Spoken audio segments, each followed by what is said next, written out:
सावंतवाडीचे शिवसेना आमदार दीपक केसरकर यांच्याबाबत अजूनही साशंकता आहे।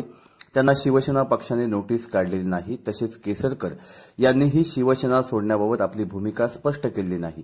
ज्यावेळी केसरकर शिवसेना सोडण्याची घोषणा करतील त्यावेळी सिंधुदुर्ग जिल्ह्यातील शिवसैनिक त्यांच्याबाबत योग्य ती भूमिका घेतील असा इशारा आमदार वैभव नाईक यांनी शनिवारी कणकवली येथे बोलताना दिला आहे। कणकवली येथील विजय भवन येथे ते बोलत होते।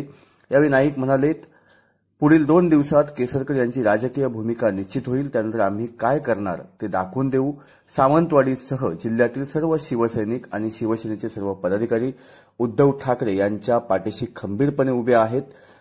या शिवसैनिकांची ताकद येत्या सोमवारी सावंतवाडीमध्ये दिसेल असे देखील आमदार वैभव नाईक म्हणाले आहेत। दरम्यान दीपक केसरकर यांच्याबाबत अजूनही साशंकता आहे। त्यांना शिवसेना पक्षाने नोटीस काढलेली नाही। तसेच केसरकर यांनी देखील शिवसेना सोडण्याबाबत आपली भूमिका स्पष्ट केली नाही। ज्यावेळी केसरकर शिवसेना सोडण्याची घोषणा करतील त्यावेळी जिल्ह्यातील शिवसैनिक त्यांच्यावर योग्य ती भूमिका घेतील असा इशारा आमदार वैभव नाईक यांनी यावेळी बोलताना दिला आहे।